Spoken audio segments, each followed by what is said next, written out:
When did Persia become Iran? And why a civilization woke up one morning and decided to rename itself?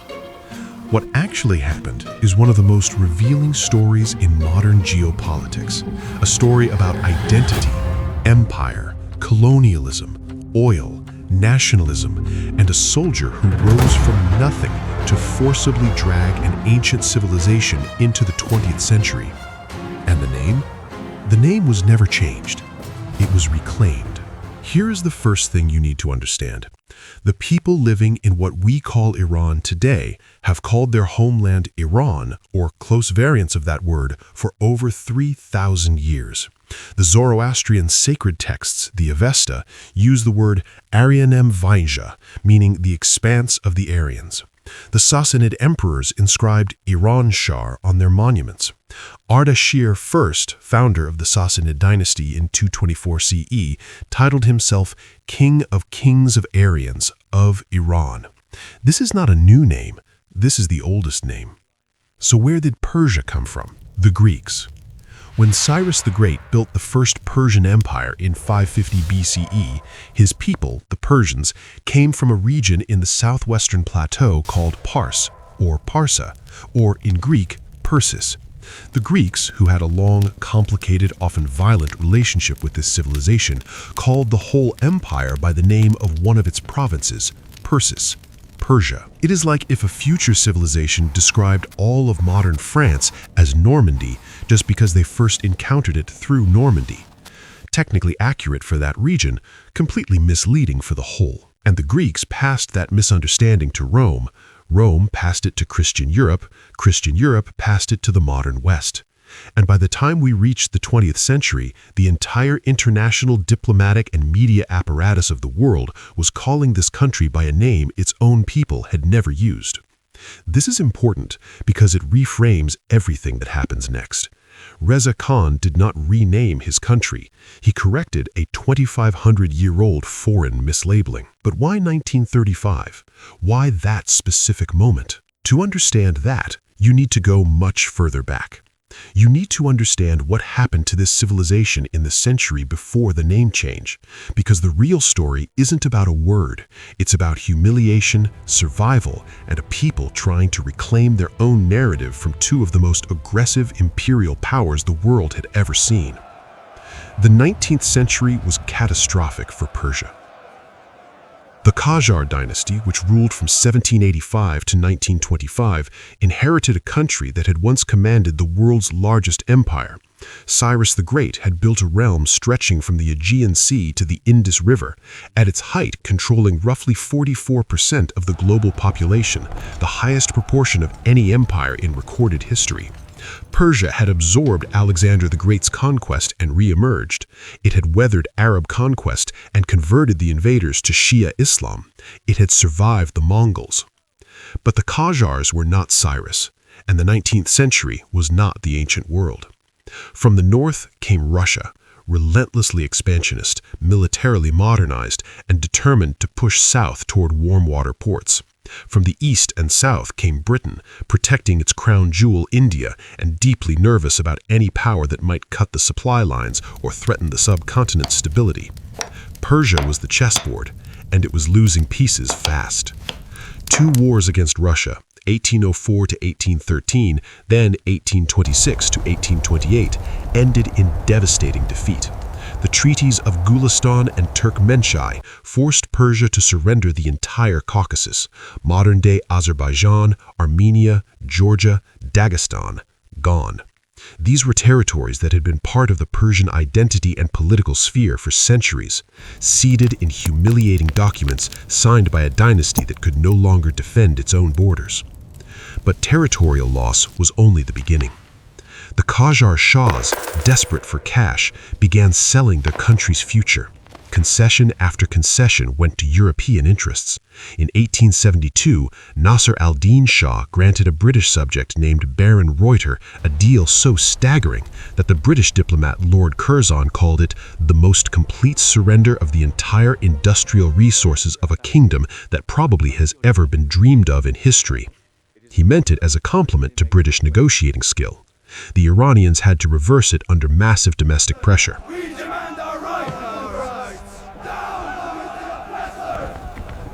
Then, in 1901, came the Darcy Concession, a deal that handed a British entrepreneur exclusive rights to explore for oil across most of Persia for 60 years in exchange for a fraction of any profits. Oil was found in 1908 in the southwest, and with it, British interest in Persia transformed from strategic to existential. The Royal Navy was converting from coal to oil. Persian oil wasn't just a business opportunity, it was the fuel of British imperial power. Then came 1907, the Anglo-Russian Convention. Britain and Russia, previously rivals competing for Persian influence, simply agreed to divide the country between themselves. The north went to Russia, the southeast to Britain. A thin neutral strip was left in the middle. The Persian government was not consulted, not invited to the table, not even formally notified in advance. Two foreign powers signed a document in St. Petersburg that partitioned a sovereign nation, and Persia could do nothing about it. By the time World War I arrived, it got worse. Despite declaring neutrality, Persia was occupied by British, Russian, and Ottoman forces simultaneously. Famine swept the country, the economy collapsed. The central government was essentially fictional.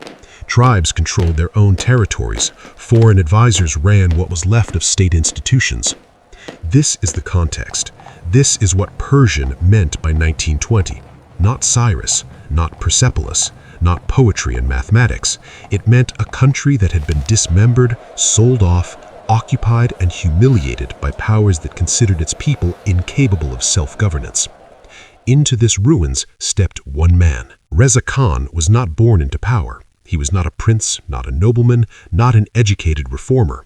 He was born in a small village in northern Iran to a military family of modest means. He joined the Persian Cossack Brigade, essentially a Russian-trained and Russian-officered force that served as the backbone of the Qajar military. At the age of 14, he could barely read. But Reza Khan had something rare in that era of Qajar decay. Iron discipline, tremendous physical presence, and an absolute refusal to accept the humiliation he saw around him. He rose through the ranks. By 1921, as commander of the Cossack Brigade based in Qazvin, he had seen enough. The government in Tehran was paralyzed. The British were essentially running the country through proxies. Bolshevik Russia, freshly revolutionary, was threatening from the north. Reza Khan organized a coup. In February 1921, his forces marched to Tehran. The Qajar Shah offered no real resistance. Reza Khan installed a journalist named Zia-ul-Din Tabatabai as prime minister and positioned himself as commander-in-chief and minister of war. He was the real power from day one. Over the next 4 years, he did what no Persian leader had managed in a century. He centralized control. He defeated tribal rebellions in the north, south, and west. He rebuilt the army. He clawed back some of the foreign concessions. In 1923, he became prime minister, and in 1925, with the last Qajar Shah conveniently abroad in Europe, the Iranian parliament formally deposed the Qajar dynasty and proclaimed Reza Khan the new Shah, founding the Pahlavi dynasty. He took inspiration directly from a contemporary he admired, Mustafa Kemal Ataturk in Turkey. Ataturk had taken a defeated, dismembered Ottoman Empire and forged a modern secular republic from it. Reza Shah wanted to do the same for Persia. He wanted to build a nation-state that could stand on its own terms in the modern world. His reforms were sweeping and often brutal. He built a 1,392-kilometer railway connecting the Persian Gulf to the Caspian Sea. He secularized education. He abolished religious courts. He sent thousands of young Iranians abroad to study on state scholarships. He excavated Persepolis and restored it as a symbol of national pride. He banned the veil. He outlawed tribal dress. He made photography of backward imagery like camels and poverty a crime. He was building an image as much as a state, and that image needed a name. On March 21, 1935, the Persian New Year, Nowruz, Reza Shah issued a formal circular to all foreign embassies and diplomatic missions. The request was simple. From this day forward, when addressing this country in official correspondence, use the name Iran, not Persia, not Pers, Iran. Not the founding of a new country, not a revolution, a correction. The timing was deliberate on multiple levels. Nowruz itself, one of the oldest celebrations in the world, predating Islam and going back to the Zoroastrian calendar, is fundamentally about renewal, about the spring equinox, about the death of the old and the birth of the new. Choosing that day was a message as much as an administrative act. And the word Iran itself carried enormous symbolic freight. It derives from Aryanem, the land of the Aryans in the original Indo-Iranian linguistic sense, meaning the noble or civilized peoples, not the racialized distortion that would become infamous under Nazi ideology. By claiming the name Iran, Reza Shah was reaching back past the Qajars, past the Arab conquest, past the Greek renaming, all the way to the Sassanid inscriptions and the Zoroastrian texts.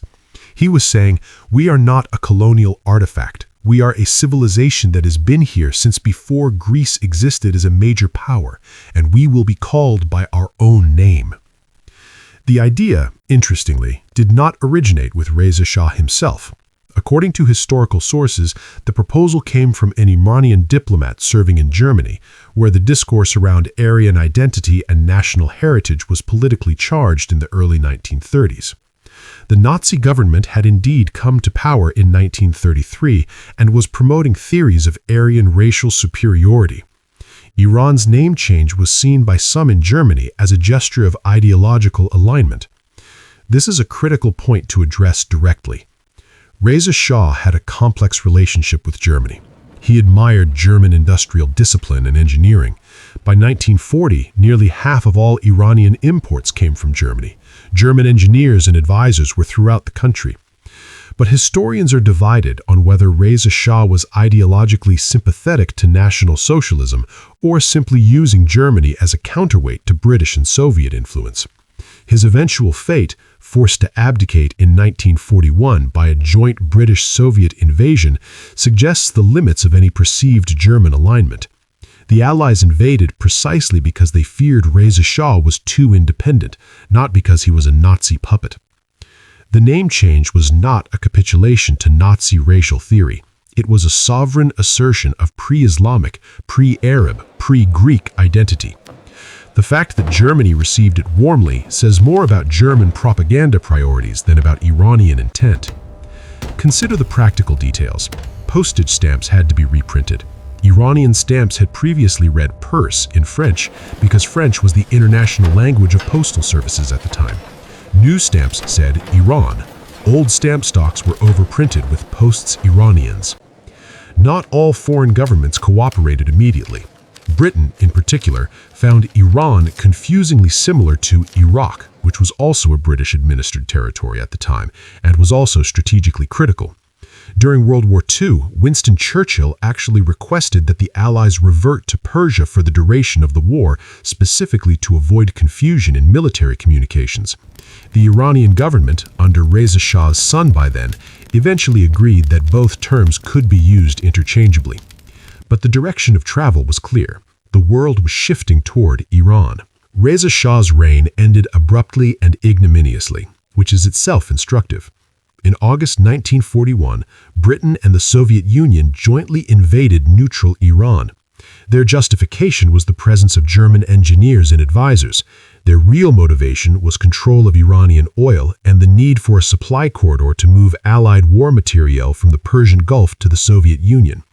The country that had been declaring its sovereignty and independence for a decade was occupied again by the same two powers that had carved it up in 1907. Reza Shah was forced to abdicate. He went into exile and died in South Africa in 1944. His 21-year-old son, Mohammad Reza Shah Pahlavi, was placed on the throne by the occupying Allies as a more manageable figure. The younger Shah would rule until 1979, a turbulent reign that included the 1953 CIA and MI6-backed coup that overthrew the democratically elected Prime Minister Mohammad Mossadegh after he nationalized Iranian oil, the White Revolution modernization programs, and ultimately the Islamic Revolution that swept the Shah from power and established the Islamic Republic of Iran. In 1959, Mohammad Reza Shah had formally announced that both Persia and Iran could be used interchangeably in formal correspondence. But by then, it hardly mattered. The world had largely made the switch. Iran was the country, Persia was its history. And since 1979, the country's official name has been the Islamic Republic of Iran, Jomhuri-e-Islami-e Iran. The word Iran is non-negotiable, even for a theocratic government that dismantled much of what Reza Shah built. The name transcends dynasty, ideology, and revolution. That tells you something profound about what a name can carry. Let's step back and think about what we actually learned here. This is not simply a story about semantics. It's not a quirk of diplomatic protocol. It is a case study in how nations construct and assert identity under imperial pressure. First, names are not neutral. When foreign powers insist on calling a country by an externally imposed name, they are asserting a kind of interpretive authority. They are saying, we define what you are. Persia was the Greeks' name, the Romans' name, the British Empire's name. The Iranians themselves never used it, not because they were unaware of it, but because their own language had a different word that carried a completely different set of meanings and associations. Second, national identity is always constructed, and the construction is always political. Reza Shah's Iran, the pre-Islamic, Aryan, Zoroastrian-rooted civilization he was invoking with the name change, was as much a political project as a historical recovery. He was using history selectively, emphasizing certain narratives and downplaying others to build a modern nation-state where tribal, ethnic, and religious loyalties had previously dominated. This is not unique to Iran. Every modern nation has done some version of this, but the Iranian case is unusually visible because the name itself carries the evidence of the project. Third, sovereignty is not simply about territory. It is about the right to name yourself. The moment Reza Shah demanded that the world use Iran, he was asserting something more than a bureaucratic preference. He was insisting that this civilization had the right to define its own identity, on its own terms, in its own language, derived from its own ancient tradition. And fourth, perhaps most importantly for understanding the Iran of today, the tension Reza Shah was navigating never fully resolved. The push and pull between the pre-Islamic Persian identity and the Islamic Iranian identity have defined Iranian politics for over a century. Reza Shah's son tried to amplify the pre-Islamic narrative through his 1971 celebration of 2,500 years of Persian monarchy at Persepolis.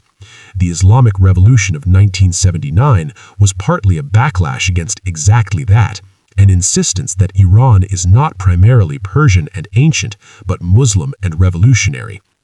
Today, you see both names in use: Persian for the culture, Persian carpets, Persian cuisine, Persian poetry, Persian cats; Iran for the politics, the Iranian government, the Iranian nuclear program, the Iranian Revolutionary Guard. The tension between those two usages is the same tension that has defined the civilization for 100 years. In 1935, a nearly illiterate soldier-turned-Shah stood in front of the world and said, "Stop calling us by the name a Greek historian gave us 2,500 years ago. We have our own name. We had it since before you knew we existed." The world pushed back for a while. Britain complained of confusion. Some countries kept saying Persia for decades, but eventually the world came around.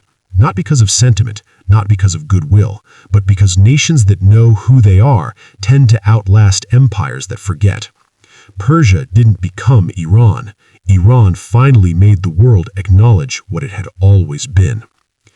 If you want more of this, history, geopolitics, the stories underneath the headlines, subscribe. Hit the notification bell, because the next one is going to break something else you thought you understood. Until then, think carefully. Stay curious and question what things are called, because names are never just names.